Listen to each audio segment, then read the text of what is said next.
Ilang linggo na tayong nag-uusap tungkol sa Panginoong Hesus. Ano ho? Mamaya naman ay sa Banal na Espiritu. At mamayang hapon ay sa God the Father. Ano? Kasi high view of Trinity. Ngayon, isa sa pag-aangkin ng Panginoong Hesus ay obvious. Sabi niya, I am the true vine.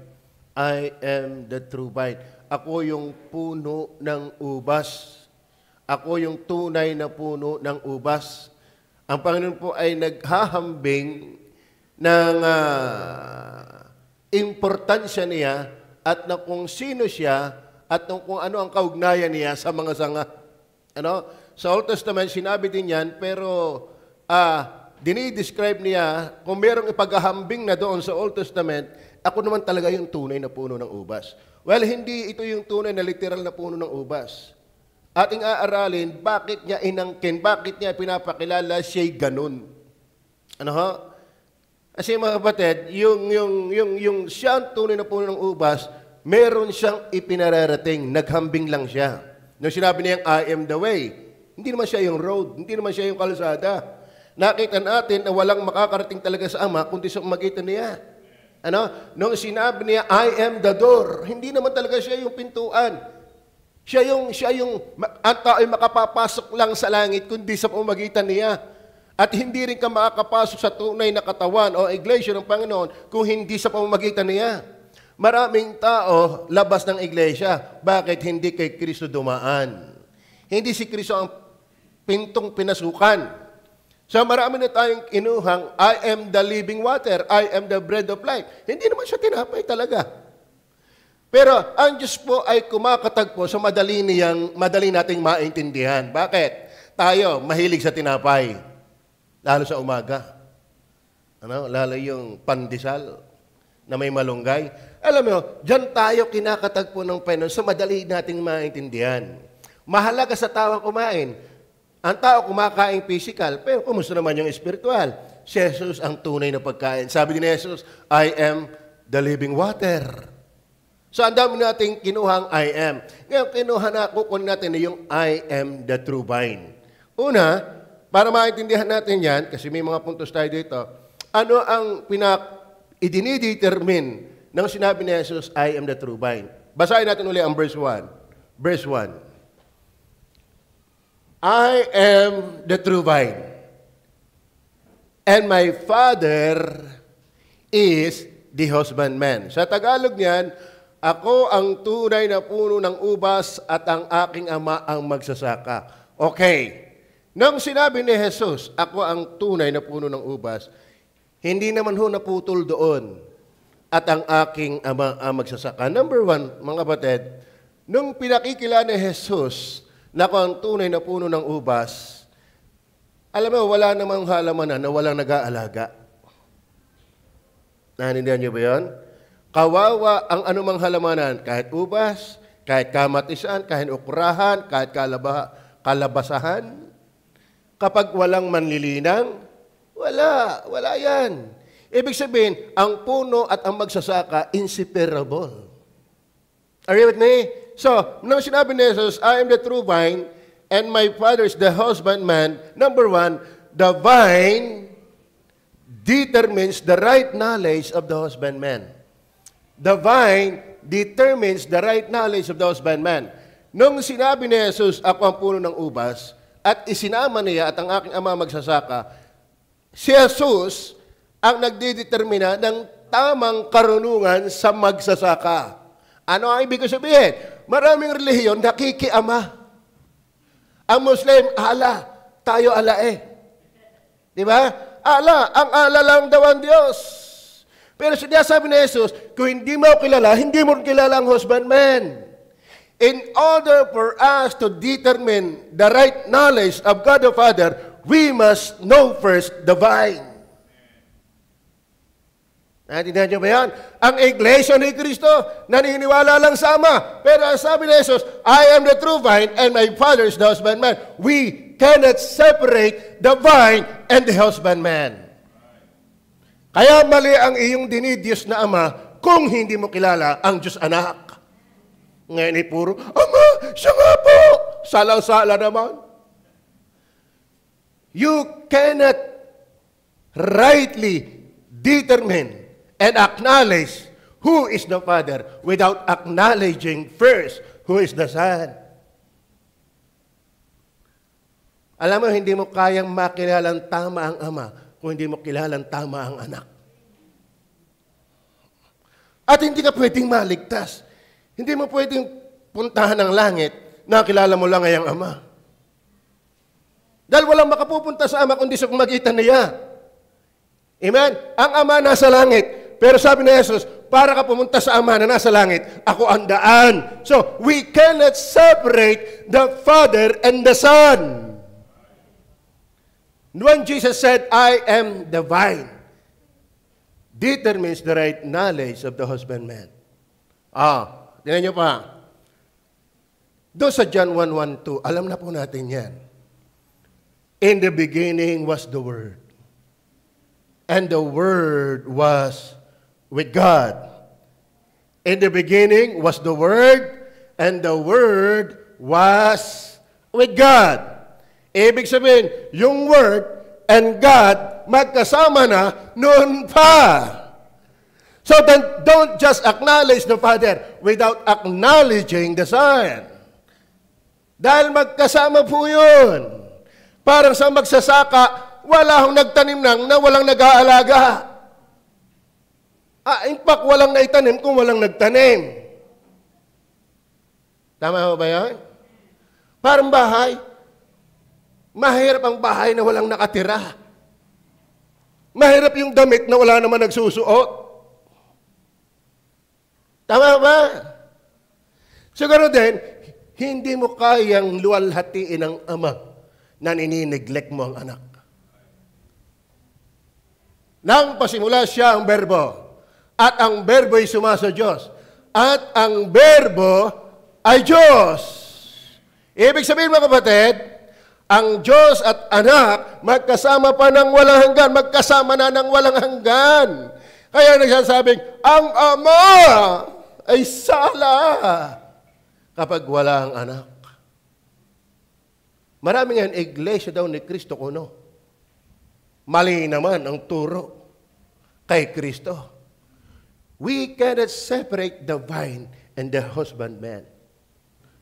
We cannot separate the Father and the Son, even the Holy Spirit. Kaya ang iglesia ito, we believe in 3 persons in one being.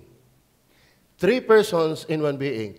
3 magkakaiba, ibang persona sa isang kadyusan. Alisin mo ang isa't wala ang lahat. Dahil yun ang bumubuo ng isang kadyusan. Naintindihan niyo ba yan? John 10:30. John 10:30, ano sabi ni Jesus? Ako at ang Ama ay isa. I and my Father are one. Like the vine and the husbandman. You cannot appreciate the beauty of the vine without the husbandman. Are you with me?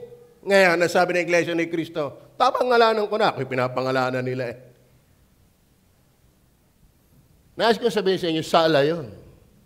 Ang sabi ng Iglesia, sabi ng Muslim, sabi ng saksi, I and my Father are one. Ang ibig sabihin nila dyan, magkaisa sa tungkulin, magkaisa sa plano, magkaisa sa pangangalaga sa tupa. Mga kapatid, kung yun ang diwa, yan ka na may dahilan na para si Jesus ay gustong batuhin?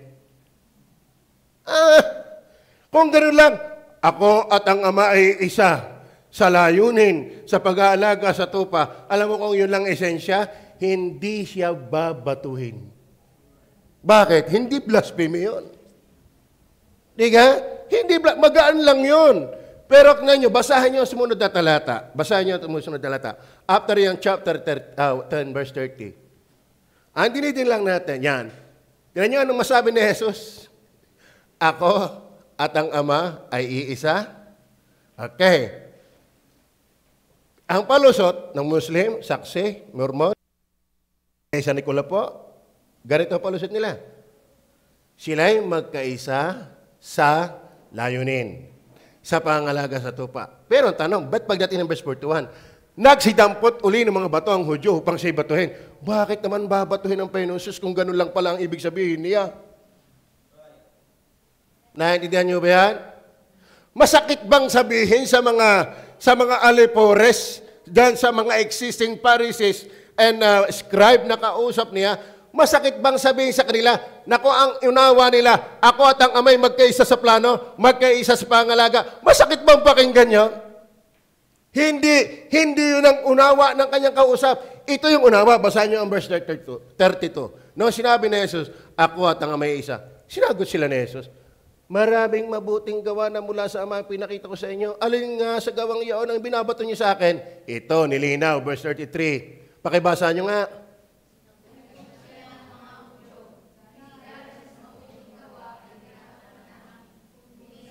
Yun. Ano?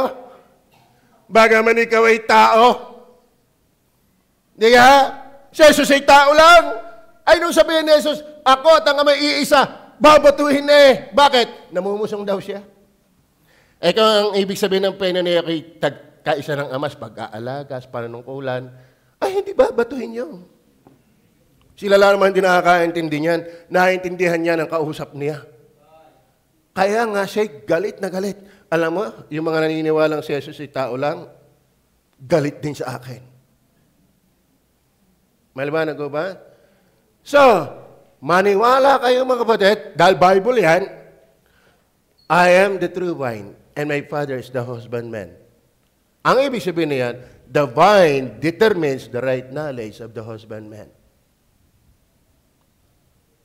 Ang ubasan at ang magsasaka ay iisa. John, Matthew 11:27. Matthew 11:27. Sana mabilisan ko ito, matapos ko ito. Ang lahat ng mga bagay binigay sa akin ng aking Ama. Sino man ay hindi nakakilala sa anak kundi ang Ama, at sino man hindi nakakilala sa Ama kundi ang anak, at yung ibiging pagpahayagan ng anak. Walang nakakakilala sa Ama at sa anak na sino man. Bakit? Sila lang ang magkasama nun. Tama? Sila lang talaga ang sakdal na magkakilala at walang tao. Bakit? Sila lang ang magkasama. Sino nakakilala ngayon? Yung ibiging pagpahayagan. Kaya yung tumatanggi ni si Jesus at ang Ama ay iisa, hindi pa napagpapahayagan yon. Maliwanag ko ba? Okay, hindi lang yan. 1 John chapter 2, verse 22 and 23. Sige po. Sino ang sinungaling? Aba, hindi ako. Sino ang sinungaling kundi ang tumatanggi na si Jesus ay siyang Kristo? Ito ang Antikristo. Sa makatuwid ay ang tumatanggi sa Ama at sa Anak. We cannot separate the husbandman and the true vine. Kaya yung tumanggi sa Ama at sa Anak, sa Antikristo. Kaya ito ang sasabihin ko sa inyo, hindi lahat ng relihiyon kay Kristo. Dapat tanggap ninyo yan. Yan ang maliwanag na sinasabi ng Biblia. You cannot rightfully accept the Son without recognizing the Father. Vice versa. Are you with me? Tingnan pa natin. Ang 1 John, nabasa ko na ba ng 23? Basahin ko din 23. Ang sino man tumatanggi sa anak, ay sabi nila, hindi mo na ako tumatanggi. Ano may tinatanggihan dyan? Yung tinatanggihan mo ang Ama at Anak ay iisa. We cannot separate the Father and the Son like the husbandman and the vine. Maliwanag ko ba? Ang sino mang tumatanggi sa anak ay hindi sumasa kanya ang Ama. Ang nagpapahayag sa anak ay sumasa kanya naman ang Ama. Oh! Maliwanag ko ba? Kaya humanap kayo, naniniwala na pareho ang Ama at Anak sa kadyusan. Itakwil ninyo na nagsasabing ang Ama lang. Dahil ang Ama at ang Anak ay iisa. Tingnan pa natin, 1 John chapter 4, verse 15. Ano sabi diyan? Are you still with me? Ang sino mang nagpapahayag na si Jesus ay anak ng Diyos. Ano ba pag sinabing anak ng Diyos? John chapter 5, verse 17 and 18. Nagalit na naman din ang mga Pariseo. Anong sabi? Ano nyo yung kinagagalat sa akin? Bakit? Hindi dahil sa sinira mo lang ang sapat, kundi ikaw ay nagsasalita ng pamusong. Dahil bagaman ikaw ay tao lang, nag-aangking kang kapantay ng Diyos. When we read the word Son of God in the Bible, that pertains to the divinity of the Son. At napakahalaga po na yan. Ganito ha, sa Matthew 16, sabi niya, tinanong niya ang mga alagad. Ito, napakahalaga niyo maintindihan ito. Tayo naman ay wag puro emotion. Wag puro fellowship. We have to deepen our conviction to the doctrine. Wag tayong typong batang puro gatas lang lagi at saka nilugaw. Dapat tayo matutong umuya kahit ng karne. Ang Kristiyanong mahina sa doktrina, mahina sa paglilingkod. Ngayon, sabi na, bago ko basahin yan, at tapos ko na bang basahin yan?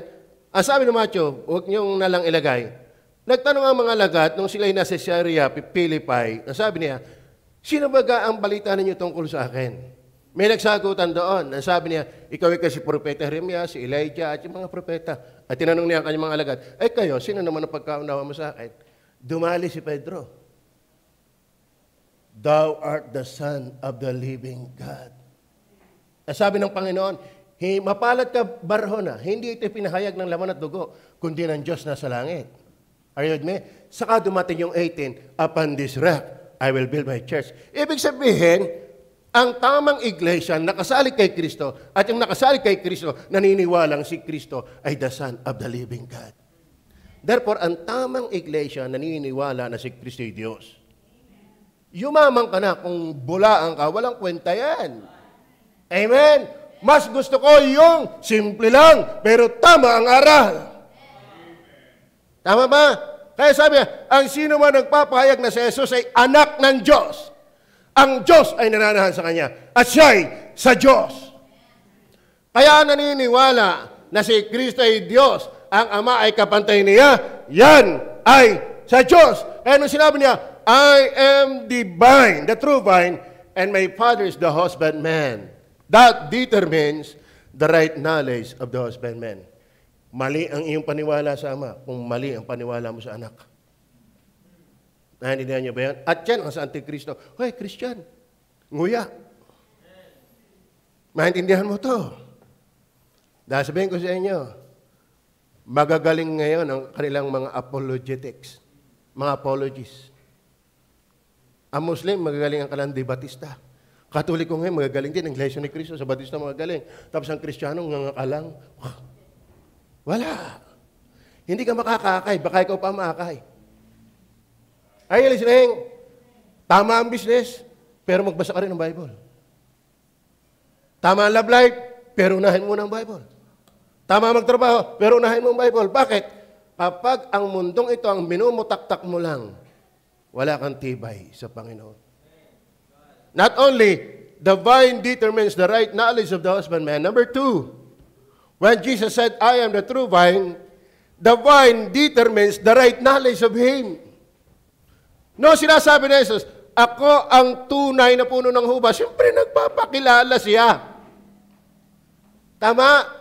I am the true vine. Therefore, when Jesus said, I am the true vine, doesn't only determines the right knowledge of the husbandman, but also the right knowledge of Him. Amen? Kilala niyo na ba kung sino si Jesus? Nang sinabi ni Jesus, ako ang puno ng ubas, ang aking mama magsasaka, hindi mo talaga siya ubas na puno. Amen? Ang Panginoon magaling magturo Ang galing niya magbigay ng ilustrasyon na swak sa turo. Okay. Anong ibig sabihin ni Jesus na ako ang puno ng ubas? Basahin natin ang verse 3 hanggang 6. Nagpapakilala siya. Nagpapakilala, kayo'y malilinis na sa pamagitan ng salita na sa inyo'y aking sinalita. Ano ibig sabihin? Kasi verse 2, ano muna ng verse 2 pala? Tignan niyo ha? Ang bawat sanga na sa akin ay hindi nagbubunga ay inaalis niya. At ang bawat sanga na nagbubunga ay nililinis niya upang lalong magbunga. Alam niyo ba, kapag ikaw ay sanga, aalagaan ka ng magsasaka. At ang sanga ni Kristo ay nililinis. Ano ibig sabihin, mga kapatid? Nagpapakilala si Kristo sino siya. Ang tunay na sanga niya, nililinis ng Ama. Amen? Kaya maraming buhay hindi ayos, wala sa puno ng ubas. Wala yun sa pangangalaga ng Ama hanggat wala ka sa puno ng ubas. Tingnan niyo po, maraming tao nang lilimahid ang buhay, kulapol ng bisyo, maninigarilyo, maglalasing, manunood ng malalaswang panoorin. Bakit? Ang dumi-dumi ng buhay. Hindi ka aalagaan ng anak kung hindi kanya sanga ng kanyang anak. Si Kristo ang nagdidetermina ng buhay na maayos. Kaya maraming tao, lahuga ang buhay, wala sa puno. At kung wala ka sa puno, wala ka rin sa tamang mangangalaga. Tingnan niyo po ang buhay ng mundo. Okay na ang sex marriage. Gusto ipasa sa batas yung maging allowed ng bakla at tumboy. Droga, alak, napakagulo, banatan ng banatan sa itaas ng mga posisyon. Bakit magulo ang buhay ng tao? Madumi ang buhay ng tao? Wala sa sanga. Si Kristo ang puno. At ang malinis na buhay, yung nakakabit sa puno. Bet ka marumi. Ngayon, tiyakin mo kung ikay nasa puno. Dahil ang hindi niya sanga, puputulin. Kaya halata mo ang tama ang doktrina.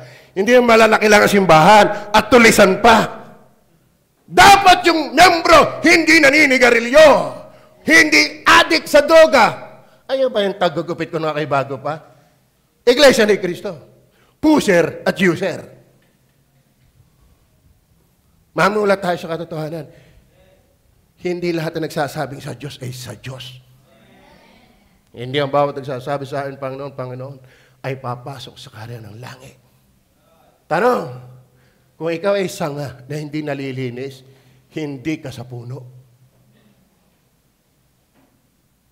Amen? Amen? Nalilinis ba niyo buhay? Amen? Oh, kaya sabi niya, I am the vine. I am the vine. Bukod siya sa kanyang sarili, malakas, matibay, tapos may ama pa na nangangasiwa sa mga sanga. Kaya nga, hawak ng ama, hawak ng anak, ay sino makakatanggal? Ngayon, hindi lang kaligtasan pag-uusapan natin doon. Kung hawak ka ng ama, hawak ka pa ng anak, ay lalong aayusin ka niya. Amen? Meron nga dito magaling lang na gardinero. May napapahanga na tayo eh. Pero may naluluoy pa rin halaman. Tama? Merong nakakain pa rin ng mga daga yung halaman. Merong mga tanga pa rin yung halaman. Merong mga insekto pa rin ng halaman.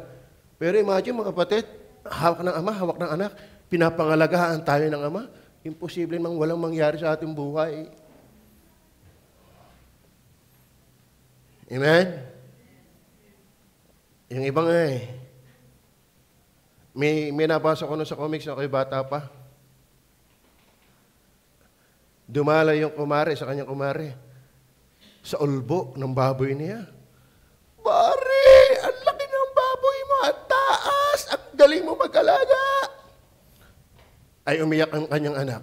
Pinunta ng kumare, butiti, luok ang mata, ang payat, hupiyak ang muka, parang malnourished.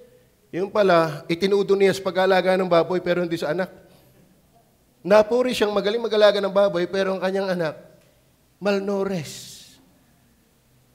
May mga taong magaling mag-alaga ng hayop ng anak pero wala nang tutumbas na mag-alaga sa ama.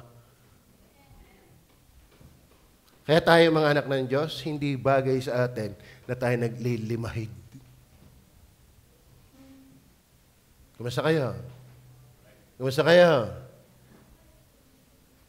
The vine determines not only the right knowledge of the husbandman, but mind you, The vine determines the right knowledge of Him. Nagpapakilala siya. Ako ang tunay na puno ng ubas.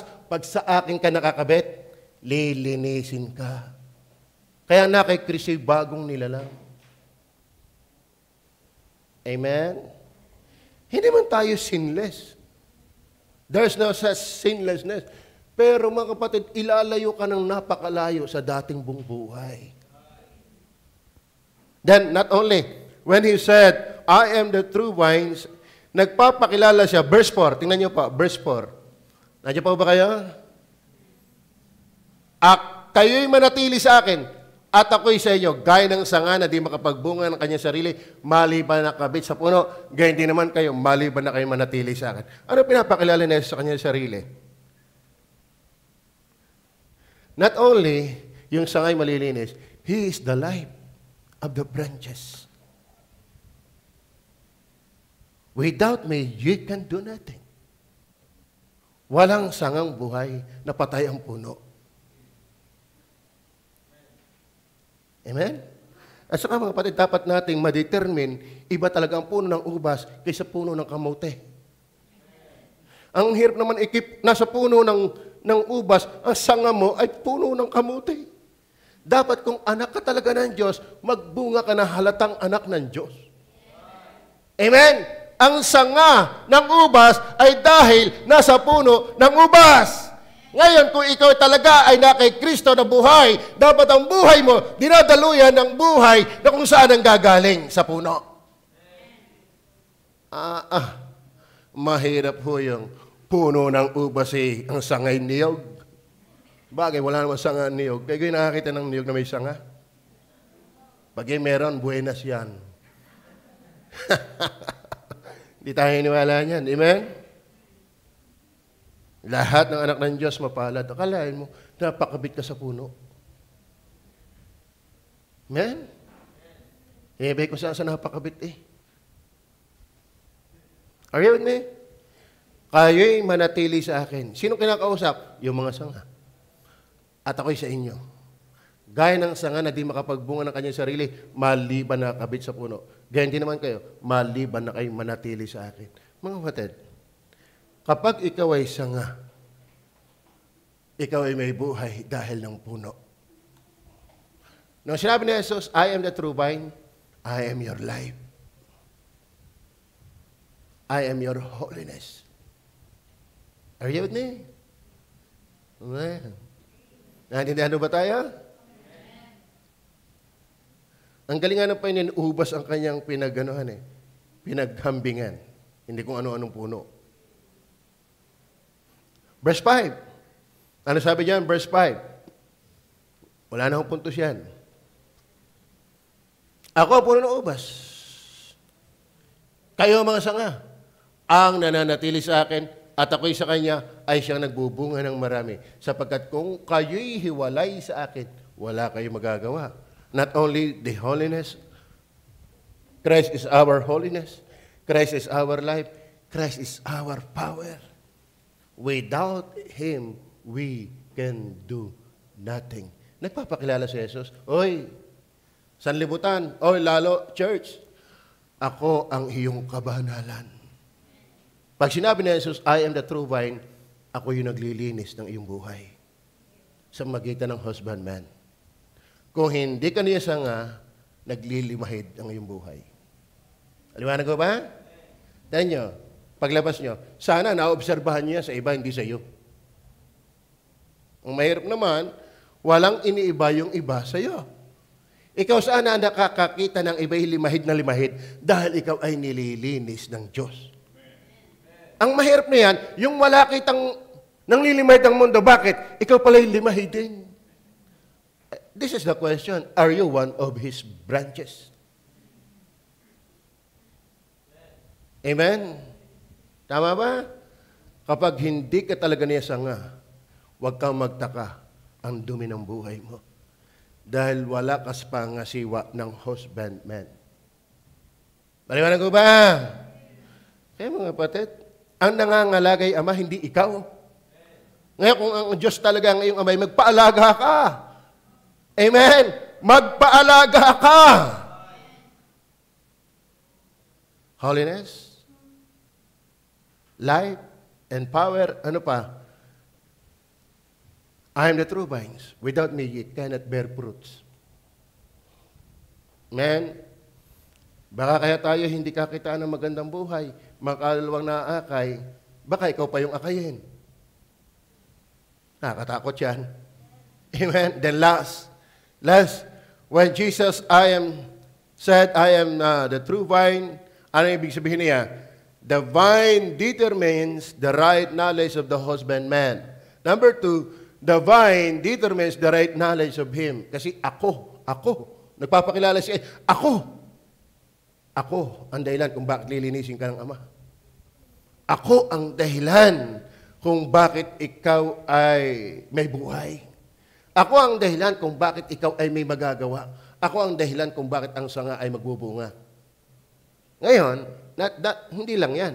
Number 3, when Jesus said, I am the vine, the true vine, and my Father is the husbandman.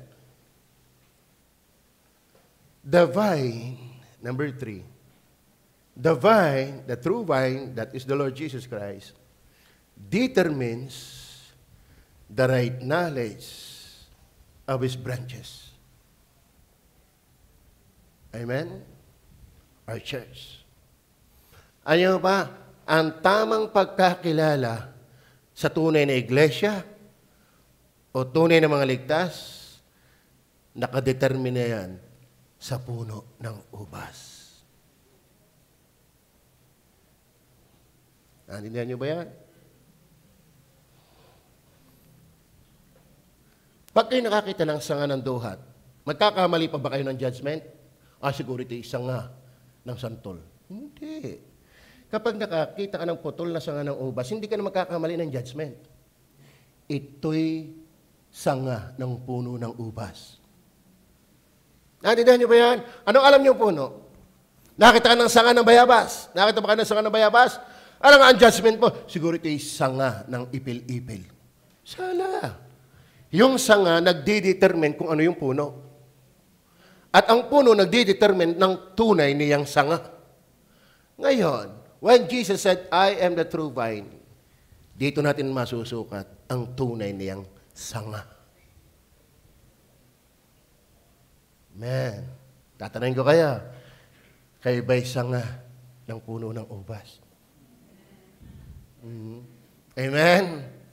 Bet ang bunga may santol. Bet ang asim ng ugali. Tama? Bakit ano?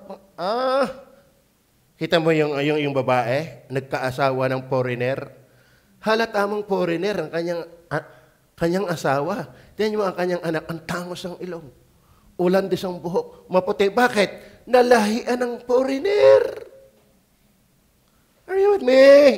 Bakit nasa puno ka ng ubas? Dapat kitang-kita sa iyo ang lahi ng puno ng ubas.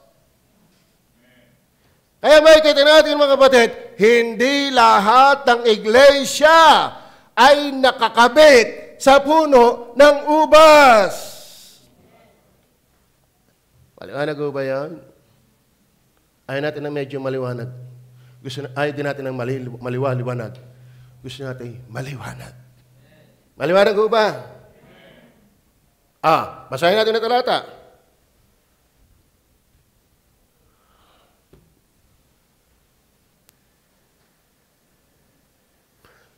The vine and its branches are also inseparable. We're also inseparable. Ano ang ibig sabihin? I am the vine. I am the true vine, and ye are the branches. Therefore, kung paano ang puno at sanga hindi pwede paghiwalayin, may huwag kang lalayo sa puno. Kung talagang sanga ka, amen, kung nag-backslide ka man ay balik. Kung nanghina ka man ay balik. Dahil kung paano ang ama at anak hindi pwede paghiwalayin, ganyan din ang puno at sanga hindi dapat magkahiwalayan. Are you with me? Tama ba? Anak ba kayo ng Diyos? Aba yung iba ayaw na sumambay, sanga. Saan ka nakakita ang sanga ayaw sa puno? Are you listening? Nakakita ba kayo na normal na puno na may sanga? Ang sanga ay ilipat mo ako. Okay, kay umay na din sa puno ng bayabas. Ako may ilipat mo sa puno ng santol. Walang ganon. Ngayon, anak ka ng Diyos. Sige nga, anak ka ng Diyos. Ba't ayaw mo sa puno?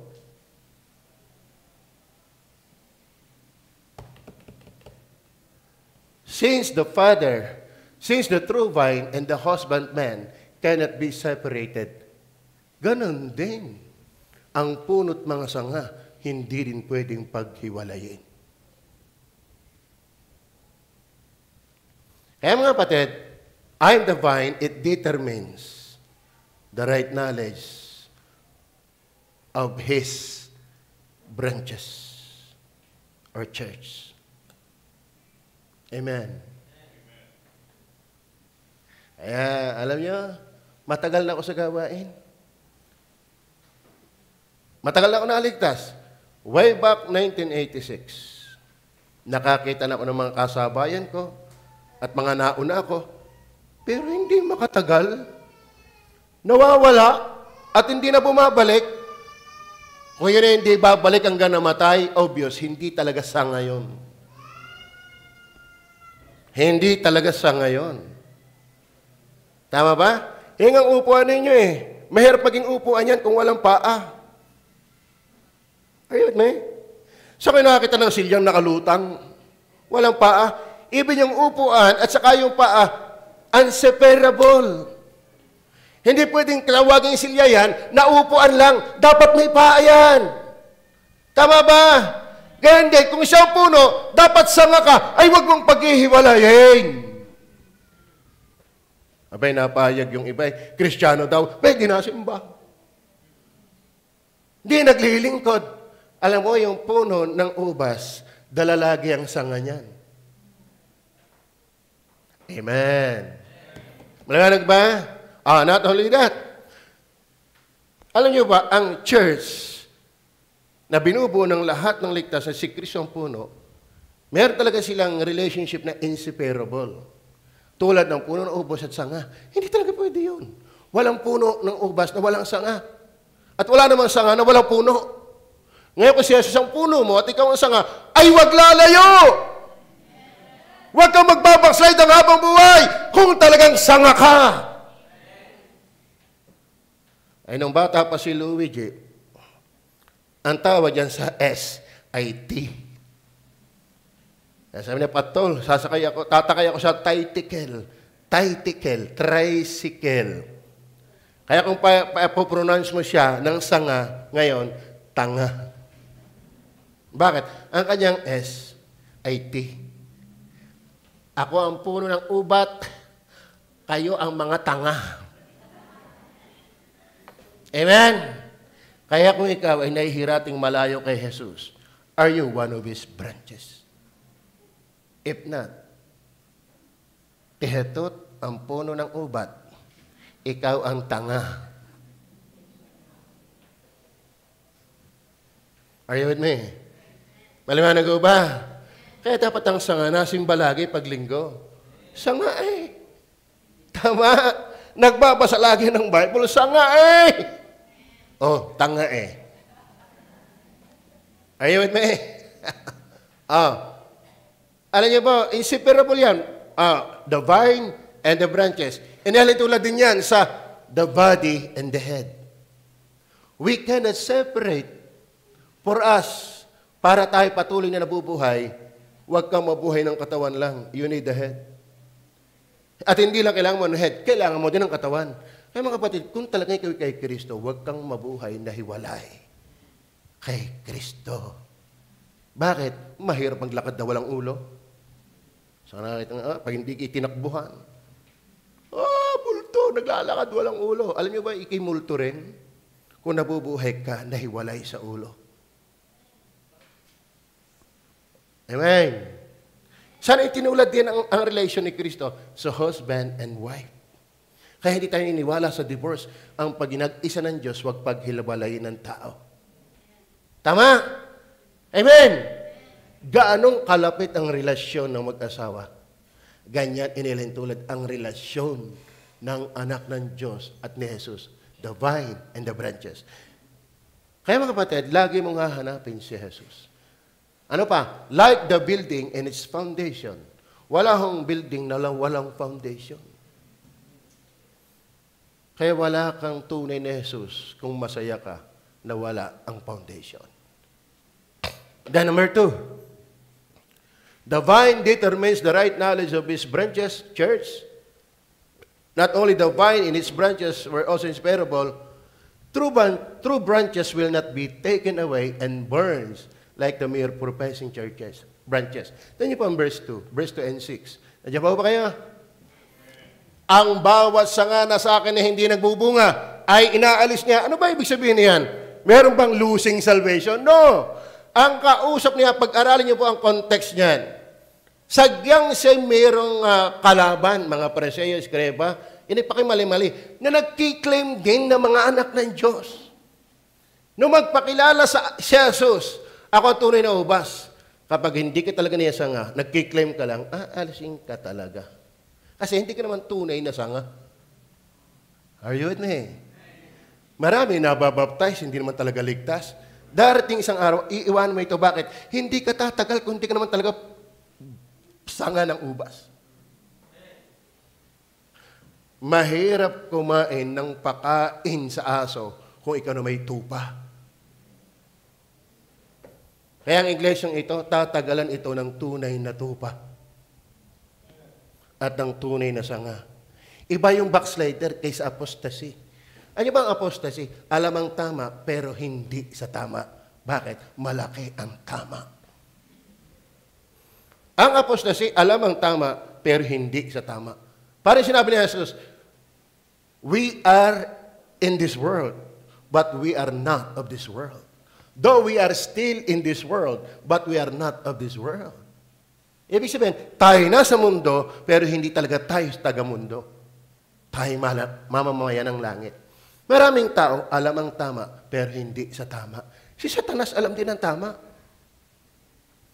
pero hindi siya sa tama. Amen? Oh, sanga ba kayo? Sanga ba kayo? Ang bawat sanga na sa akin ay hindi nagbubunga para masabing ikaw ay sanga, abay, mahalata ka namang ikinasa puno. Tama. Ngayon, kung ikay nagsasanga-sangahan lang, nagtatanga-tangahan lang, alisin ka talaga ng Panginoon. Bakit? Ang ama nag-aalaga, hindi ang pastor, under shepherd lang kami. Bakit?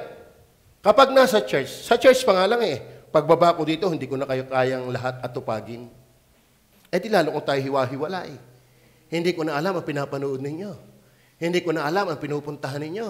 Hindi ko na alam ang mga gayak ninyo. Hindi ko na alam ang mga pinagsasasabi ninyo. Lalo hindi ko alam ang mga nasa utak nyo. Salamat na lang, hindi ako ang tunay na pastor. Salamat na lang, hindi ako ang magbubukid.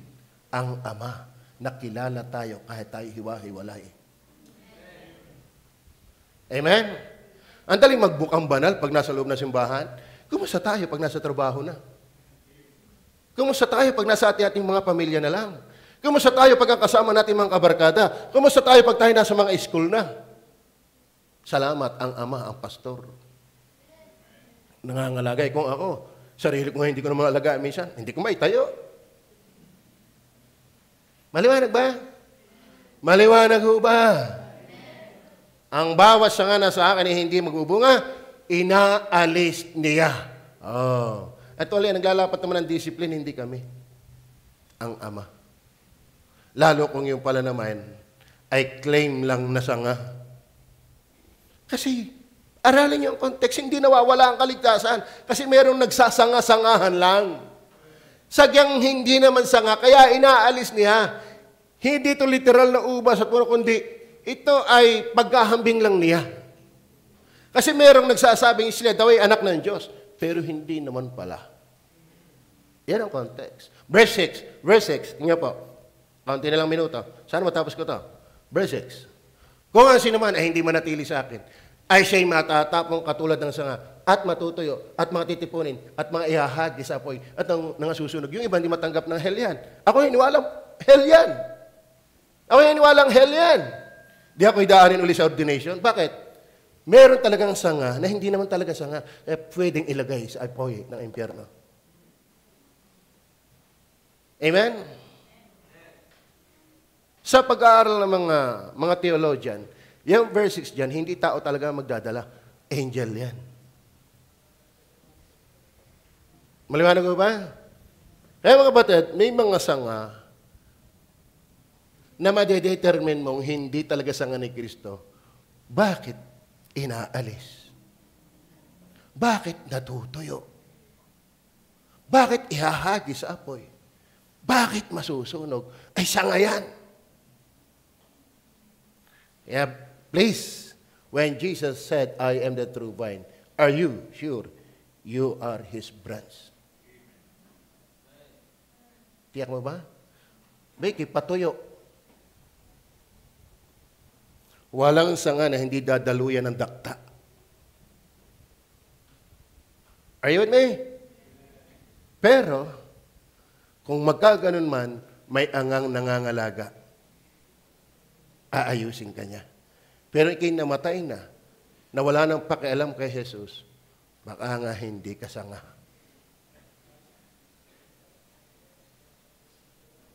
Kahirap ka na ang buhay ay kaduda-duda. Mabuhay tayong ilaw. Kaya nga tayo ilaw, pinagdududahan ba ang ilaw? Ang liwanag, ang ilaw, maliwanag. Dapat tayo hindi na yung kaduda-duda. Ito ka nga'y ligtas o ano, ito ka nga'y Kristiyan. Dapat hindi ka, no? Pag ikaw ay sanga, halatang sanga. Amen? Halata mo ang sanga ng bayabas.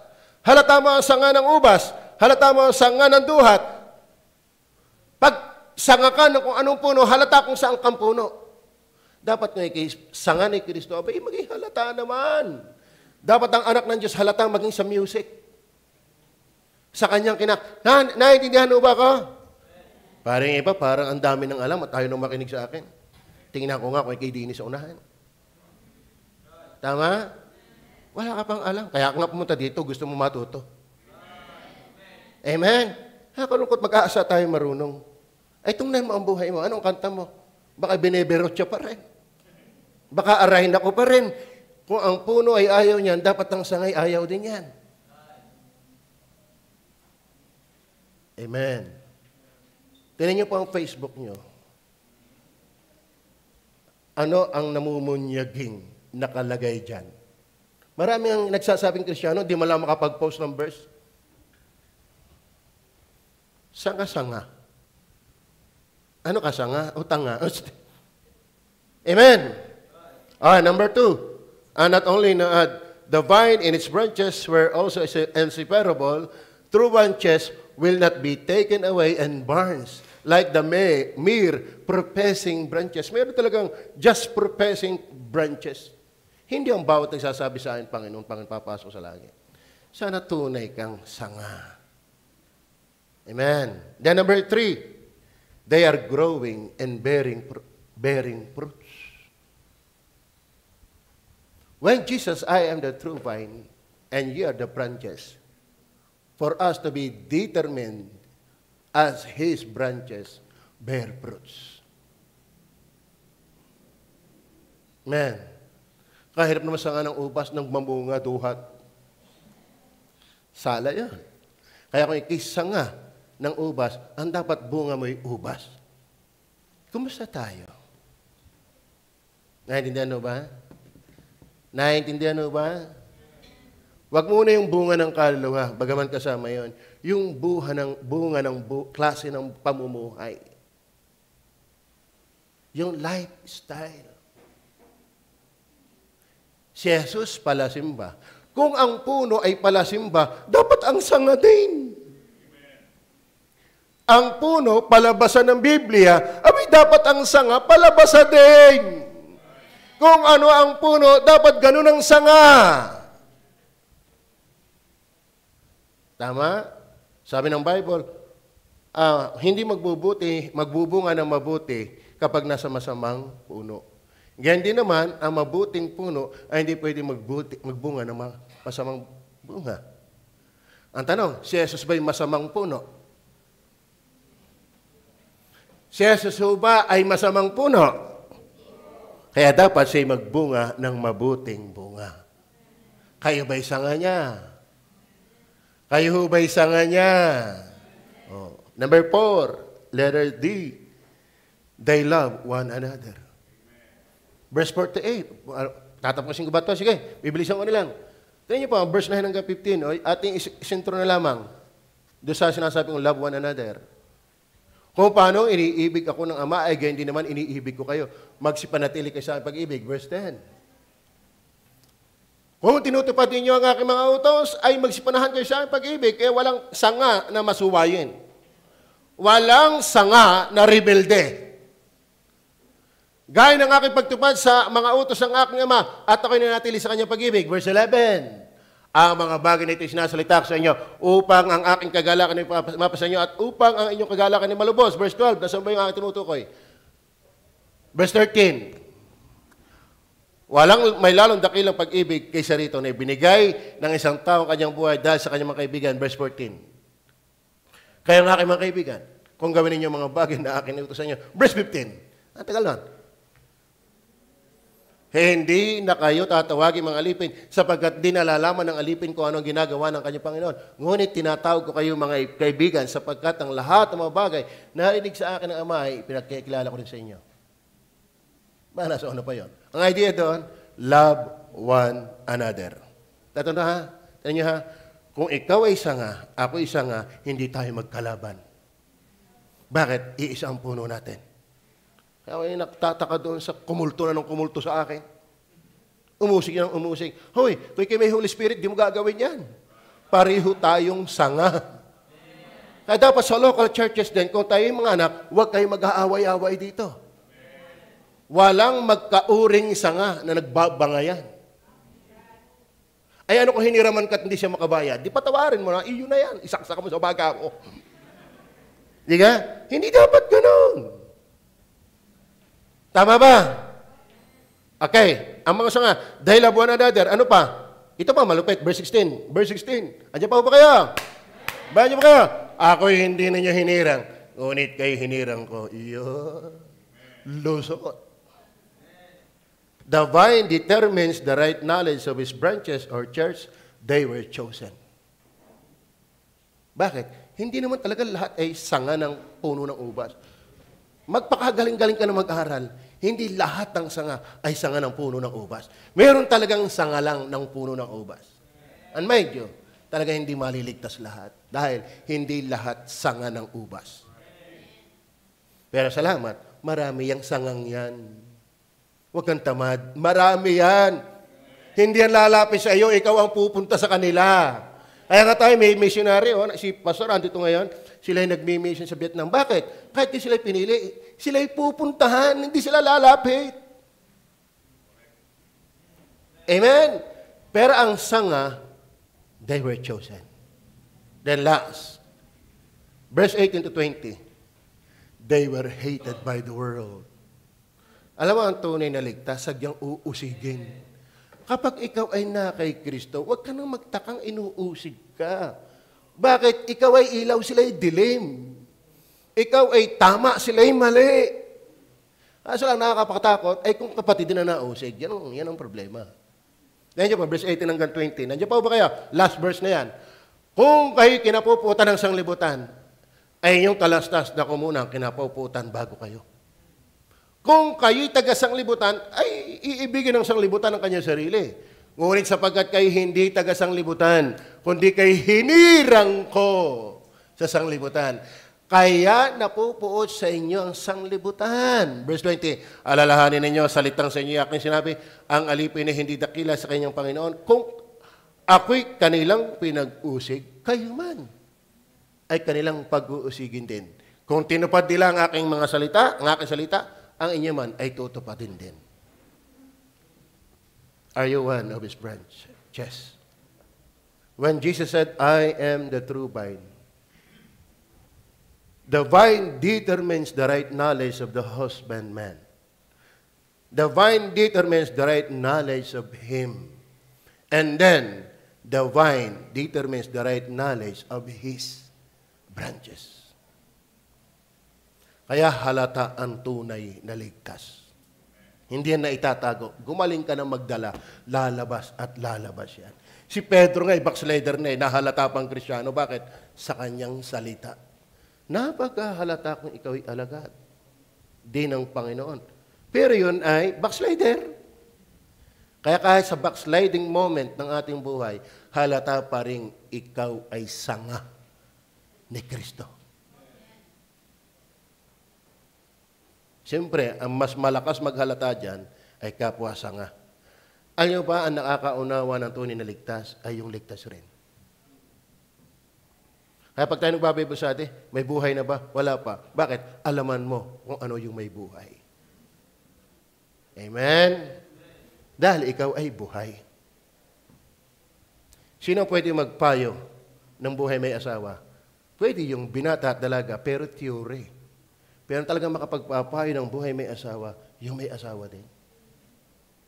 Kaya makakahalata ng isang tao ligtas, yung ligtas din. Paano kayo mahahalatang kayo ligtas? Ako ang hahalata. Ba't kayo pabalik-balik sa simbahang ito? Hindi mo kayo binibigyan ng pera pag upo nyo dyan. Ba't kayo napunta pa rin? Dahil may buhay. Tayo mag-pray.